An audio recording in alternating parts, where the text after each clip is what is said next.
Beberapa hari ini lagi rame nih di media mainstream dan sosial media soal bocoran putusan MK yang konon katanya akan mengembalikan sistem pemilu legislatif ke sistem proporsional tertutup atau coblos partai.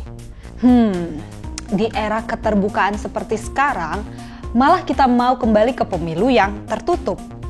Yakin nih Bapak dan Ibu Hakim MK yang mulia? Tapi sebelum itu, G-Friends tahu nggak bedanya pemilu terbuka dan tertutup? Kalau pemilu terbuka, di surat suara kita akan melihat nama caleg, logo parpol, dan nomor urut, sehingga pemilih bisa mencoblos nama caleg yang akan dipilih. Untuk penetapan caleg terpilih, dihitung dari suara terbanyak, bukan dari nomor urut yang paling atas ya. Sementara pada sistem pemilu tertutup, caleg ditentukan oleh internal partai dan disusun berdasarkan nomor urut.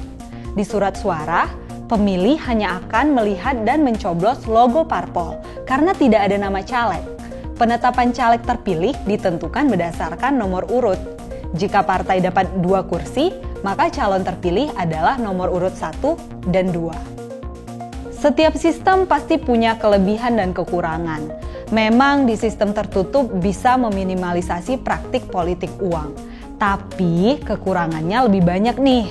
Pertama, pemilih tidak bisa menentukan siapa wakil mereka di DPR dan DPRD.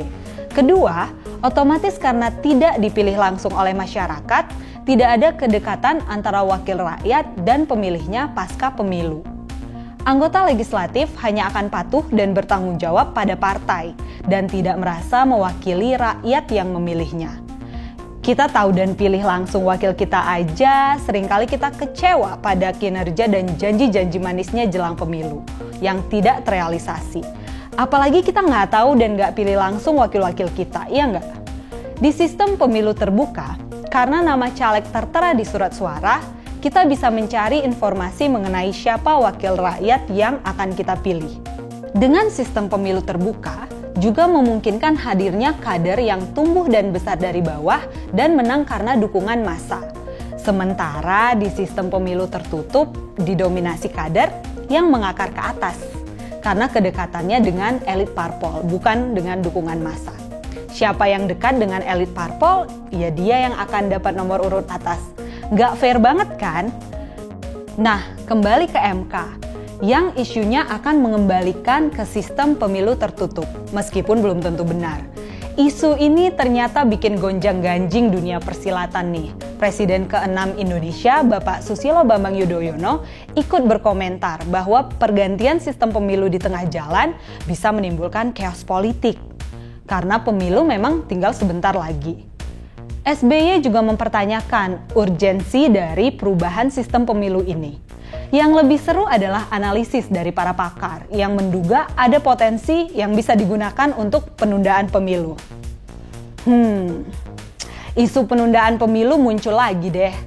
Tapi masuk akal sih kalau memang terjadi chaos politik akibat putusan MK yang dilakukan di tengah-tengah tahapan pemilu yang sudah mulai berjalan, bisa aja akhirnya diputuskan pemilu harus ditunda kan? Duh, jangan sampai deh ya.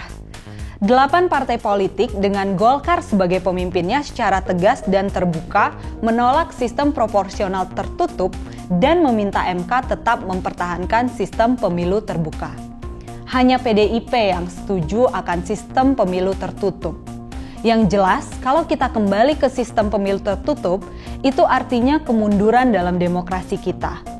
Masa iya kita mau beli kucing dalam karung lagi? Kalau aku sih enggak. Kalau kamu gimana G-Friends? Komen di bawah ya. Jangan lupa subscribe, like, dan komen. Golkar nomor 4.